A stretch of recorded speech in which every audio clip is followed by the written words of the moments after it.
In today's video, I am going to teach you how to create a clear data button on Google Sheets. Start by opening your Google Sheet. This can be a new spreadsheet or an existing one where you regularly enter data.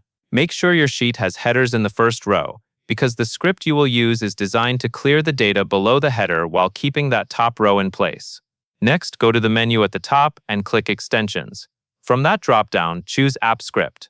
This opens a separate editor tab where you can add a small piece of code that will clear a specific range in your sheet. Inside the App Script editor, click into the default function area where you typically see a placeholder function. Click directly on the function line so your cursor is active in the code editor. Then type in the word highlight.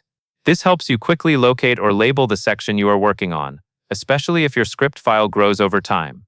Now switch back to your Spreadsheet tab and click on Highlight there as well. This connects your attention back to the sheet and confirms you are working in the right place before you continue. Go back to the App Script editor and click on the comment that describes clearing data in a range, specifically the range A2 through Z1000, while keeping the header. This comment is important because it explains exactly what will be cleared. If your data area is larger or smaller, you would normally adjust the range, but for this walkthrough, you will keep it as shown.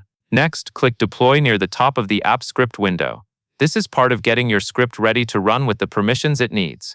After that, click on the function named Clear Data, so it is selected as the function you will run. Click Highlight again in the editor to keep your focus on the correct section. Then click the Run button, shown as a play icon. The first time you run this, Google will require authorization. Click Review Permissions. On the warning screen, click Advanced. Then choose the option that lets you proceed to the project, and click Continue. Finish the prompts to grant the script permission to edit your spreadsheet. When the script runs successfully, return to your sheet and you should see a message confirming that the data has been cleared. Click OK to dismiss the message, then click Highlight one more time to confirm you are back in the sheet and ready to continue working. That covers everything you need to know.